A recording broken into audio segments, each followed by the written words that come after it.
Okay, this is our last lecture in our series, so this is going to be item number 24, and it is going to be called Independent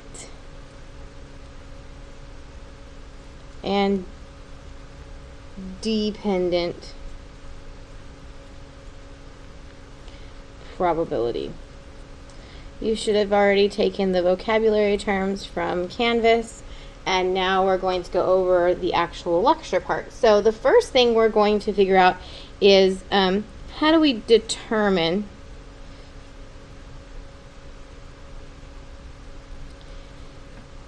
if it's independent or dependent. Now remember that an independent variable depends on nothing, a dependent variable depends on something. So let's look at some examples which I'm going to glue in for you, and you're going to copy verbatim into your notes. Okay, so here's one. A coin landing heads on one toss and tails on the other. So we think, okay, so one toss doesn't affect the other, right? One toss doesn't affect the other. So because they don't affect each other, this is an independent event. Okay? Well, let's try another one. Here is a second one. The second one says, if I draw I'm looking at a deck of cards, I draw a 6 from that deck of cards, but without replacing it, I draw a 7. So because the 6 changes, or drawing the first card changes the sample space, so that's going to make it dependent. So by not replacing, the card,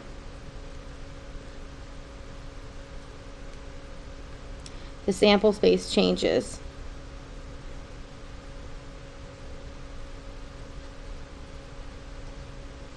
That will affect the second draw, so this is a dependent situation. This second event depends on the first. Okay, so let's first talk about finding our probability. We're going to make a star, right? So this is finding probability of independent events. Okay, I'm going to move it up just a bit. So let's look at this little idea. This is going to be kind of important. So if A and B are independent events, then the probability of A and B is equal to the probability of A times the probability of B. Okay, so let's get some examples going so you kind of understand what I'm talking about. Okay, so here is an example using a spinner. So this spinner is divided into 5 equal parts.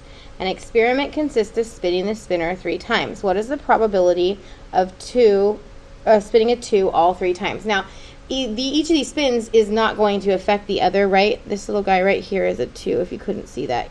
Okay, so the probability, so this is a independent, so they don't affect each other. Okay, so let's see. The probability of spinning a 2 for any of the trials is going to be 1 out of the 5 spaces, 1/5, right? So let's do 1/5 for the first spin times 1/5 for the second spin times 1/5 for the third spin. That's going to equal 1, because we multiplied through on the top, times 125 which is going to equal 0.008, which will also be equal to 8%. So there is an 8% chance that we can spin as 2 every single time. Okay, what if I said, using that same spinner, I'm going to do another one. So here's the same spinner. What if I say the probability of spinning an even number on all 3 spins? Well, we know this is an independent event, and the probability of spinning an even number, let's see, well, the even numbers are 2 and 4, that's it. So 2 out of the 5. So for the first spin, it would be 2 out of 5, times the second spin, which is 2 out of 5, times the third spin, which is 2 out of 5. When we multiply everything through, we get 6 out of 125, which is equal to 0.0, this is actually 0.8%, sorry guys, 0.064, which is equal to 6.4%, right? So that's the fraction, decimal, and percent of the probability of getting a 2 or an even number every time we spin. So the last one, I'm going to have to flip over to the next page, and this one's a little bit trickier. This is, what's the probability of finding, what's the probability of spinning a 2 at least one time? So you're going to think, well, the probability of at least one,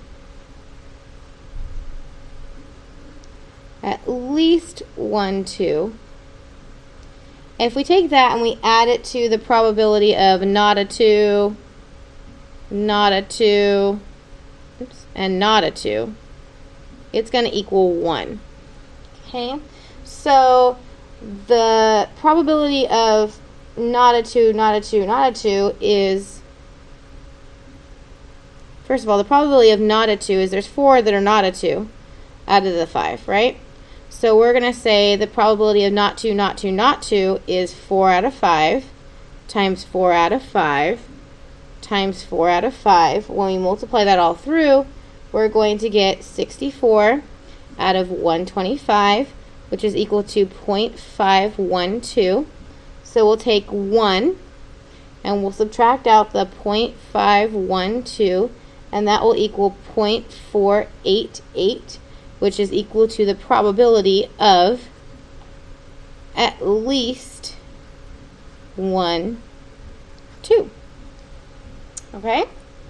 So let's try something a little bit different. We're going to now look at finding the probability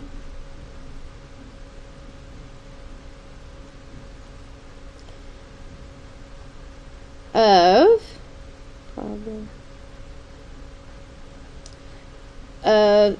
dependent events. Remember, these depend on one another. Okay? So we would say if A and B are dependent events, then the probability of A and B is equal to the probability of A times the probability of B after A has happened. Okay, let me give you some examples of that one. Alright, suppose we have a bag of marbles that looks like this. Okay, so here's our bag of marbles. In the marbles we have, let's see, a purple one, a purple one, a purple one, an orange one, an orange one, an orange one. Okay, so we have 3 purples and 3 orange marbles. So we want to know what's the probability of, so what's the probability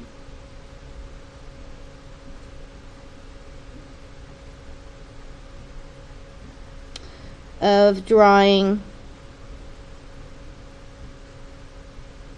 2 marbles without replacement from the bag. So let's say purple. 2 purple marbles without replacement. So because they're without replacement, that's going to make this dependent. One depends on the other. So the probability of drawing a purple in the first one is going to be, well, we have 6 marbles, so we'd say it's 3 out of 6. Okay, so now after that draw, we now have 5 marbles like this, right? This is the second draw. We're going to have 2 purple ones now and 3 orange ones, right? So the probability of the second purple, now there's only 2 purples in the bag, so that's 2 out of 1, 2, 3, 4, 5, because there's only 5. So to find the probability of drawing out 2 purples without replacement, we're going to then multiply these 2 together. 3 times 6 over 2 times 5, which is equal to 6 over 30.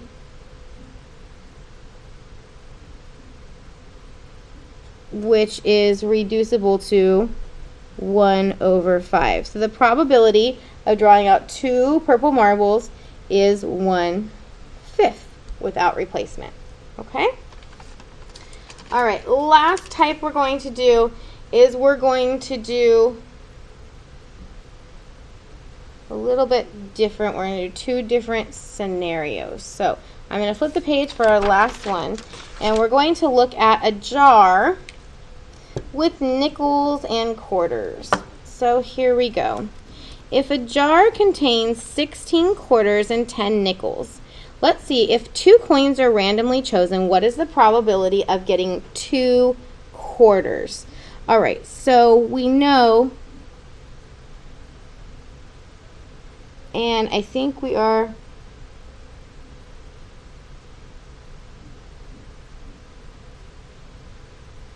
not going to replace them. So we'll say without replacement just to make sure we remember that. Okay? So you can see that we have 26. So the probability of the first being a quarter is going to be 16 quarters over the whole of 26. Well, now we're taking out a quarter. We're also taking out a so that means the total coins is less. So now instead of 16 quarters, we have 15 quarters. And instead of 26, we have 25. So this one is going to reduce, we're going to reduce these to 8 over 13 and reduce this one to 3 over 5. Remember, reducing is pretty helpful. We're going to take these two and we're going to multiply them to get the probability. Okay, which will be 8 over 13 times 3 over 5, which is going to give us 24 over 65, which is the probability of drawing a quarter.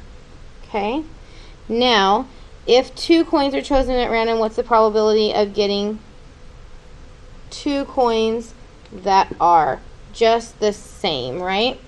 Well, we know that the probability of getting 2 quarters is 24 over 65. So let's find out what the probability of getting 2 nickels is. So we're going to do the first nickel, which was 10 over 25, which reduces to 5 over 13. Okay, the probability of the second nickel is going to be 1 less than 10, because we already drew a nickel, which is 9 over, oops, sorry guys, this was 26, over 25, because it's 1 less than 26, and that is not reducible. So we're going to take these two, we're going to multiply to get the get 5 over 13 times 9 over 25, which is equal to 9 over 65, because we cross cancel here. Okay, so this is the probability of drawing a nickel. Okay, so we already knew the probability of drawing 2 nickels and or 2 quarters and 2 nickels. Now we just add them together to find the probability of both. So to find the probability of both,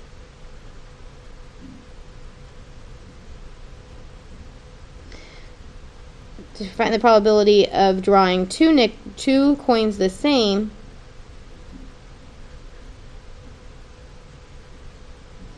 we're going to add the two probabilities together. So we're going to say 24 over 65, which is the probability of drawing 2 quarters, and we're going to add it to the probability 9 over 65, which is the probability of drawing 2 nickels, and that's going to equal 33 over 65, which is the probability of drawing 2 coins that are the same. We could also put that into a decimal form by saying 33, remember the top one goes in the calculator first, is equal to 0.508. approximately, remember wavy lines because I rounded, which is approximately 50.8%. So here you're seeing it as a fraction, a decimal, and a percentage. So the probability of drawing 2 coins that are the same is about 50%, which is, you know, pretty interesting, I think. That you have almost a 50-50 chance of drawing 2 coins that are exactly the same.